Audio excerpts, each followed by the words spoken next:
कक्षा नवम भौतिक विज्ञान। पीछे हमने संवेग को पढ़ा था।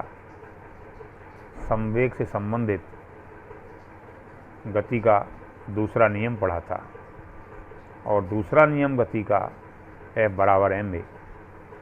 उसी के परिप्रेक्ष्य में गति के द्वितीय नियम की गणितीय व्याख्या है। गणितीय व्याख्या कैसे?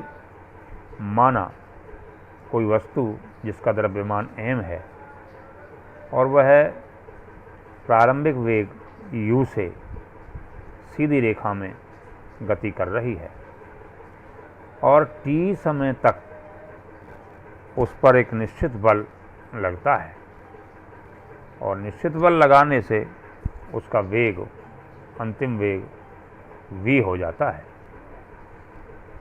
तब वस्तु का प्रारंभिक संवेग, क्योंकि आपने पढ़ा है कि संवेग बराबर द्रव्यमान गुणा वेग है, क्योंकि ये प्रारंभिक संवेग है तो प्रारंभिक वेग की गुणा होगी द्रव्यमान में, अर्थात प्रारंभिक संवेग जो p1 होगा वह mu हो जाएगा और वस्तु का अंतिम संवेग m इंटू अंतिम वेग v। तो दो चीज़ें आपके सामने आई, प्रारंभिक संवेग p1 = mu और अंतिम संवेग p2 = mv। अब संवेग में परिवर्तन कितना हुआ? संवेग में परिवर्तन का मतलब ऐसा मानकर चलिए जैसे कोई वस्तु 10 किलोमीटर प्रति घंटा की चाल थी उसकी और 2 सेकंड के बाद 15 की हो गई, 15 किलोमीटर प्रति घंटा, तो वेग में परिवर्तन आया 15 - 10। इसी तरह से संवेग में परिवर्तन, तो प्रारंभिक संवेग था आपका p1 = mu, अंतिम संवेग था p2 = mv। अब संवेग में परिवर्तन कितना हुआ? यानी अंतिम संवेग माइनस प्रारंभिक संवेग अर्थात p2 - p1। जो p2 का मान mv है, p1 का मान mu है। संवेग में परिवर्तन आया mv - mu, यहाँ से m कॉमन ले लेंगे तो बचा v - u। अब संवेग परिवर्तन की दर, दर का मतलब है उसमें समय से भाग हो जाएगा m × v - u/t। तो m × v - u/t। अब v - u/t क्या है? वेग परिवर्तन है v - u और बटे क्या है? t, समय। तो वेग परिवर्तन बटे समय को हम क्या कहते हैं? त्वरण कहते हैं। त्वरण को हम a से डिनोट करते हैं। तो m × v - u/t हो गया m × a। m × a द्वितीय नियम गणित का, गति का द्वितीय नियम, F = ma होता है, तो ma के स्थान पर F लिख दिया जाएगा। इसका अर्थ ये हुआ कि संवेग परिवर्तन की दर बराबर लगाया गया बल। तो द्वितीय नियम जो है गणित का, उसकी फिजिक्स का, गति का द्वितीय नियम के संवेग परिवर्तन की दर लगाए गए बल के बराबर होती है। अब गति का तीसरा नियम है, लेकिन उससे पहले इसका उदाहरण कि संवेग परिवर्तन से संबंधित उदाहरण है। क्रिकेट की गेंद पकड़ते समय खिलाड़ी अपने हाथ सदैव पीछे की ओर खींचता है। पीछे की ओर क्यों खींचता है?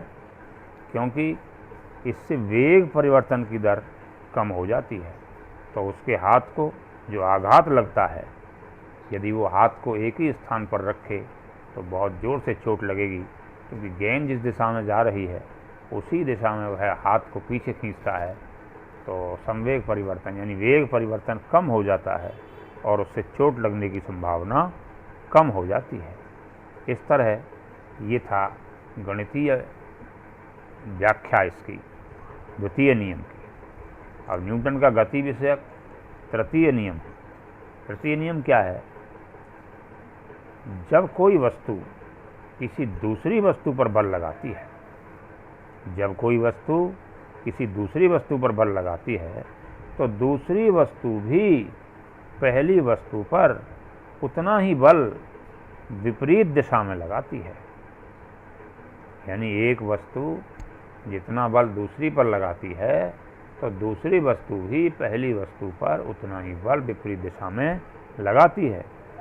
इन दो बलों में से एक को क्रिया बल और दूसरे को प्रतिक्रिया बल, यानी इसको नियम को हम क्या कह सकते हैं, एक दूसरा नाम भी है क्रिया प्रतिक्रिया का नियम। अतः गति के तृतीय नियम को हम क्या कहते हैं, क्रिया प्रतिक्रिया का नियम। नहीं, इसके अनुसार क्या हुआ, प्रत्येक क्रिया की उसके बराबर किंतु विपरीत दिशा में प्रतिक्रिया होती है। तो द्वितीय नियम को याद रखने, तृतीय नियम को याद रखने के लिए क्या करेंगे, क्रिया प्रतिक्रिया का नियम है।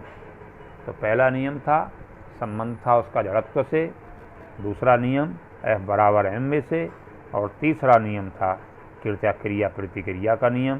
इसका व्यवहारिक उदाहरण, जैसे घोड़ा द्वारा गाड़ी का खींचना। घोड़ा जब गाड़ी को खींचता है तो अपने पैरों से भूमि को पीछे की ओर धकेलता है, दबाता है। इसके विपरीत उतनी ही प्रतिक्रिया पृथ्वी घोड़े के पैरों पर आगे की ओर लगाती है। तो इस तरह से क्रिया प्रतिक्रिया के नियम का व्यवहारिक उदाहरण है। और दूसरा उदाहरण आप देखिए कि नाव से किनारे पर यदि आप कूदेंगे, आप मान लीजिए नदी में हैं और नाव स्थिर अवस्था में है और उस पर आप कूदेंगे, तो आप नाव को झटका लगाते हैं पीछे को पैरों से। जैसे ही आप नाव से कूदते हैं तो अपने पैरों से नाव को पीछे की ओर धकेलते हैं। जितना आप पीछे की ओर धकेलते हैं उतना ही दूर आप कूद जाते हैं। यह क्रिया प्रतिक्रिया के नियम का व्यवहारिक उदाहरण है।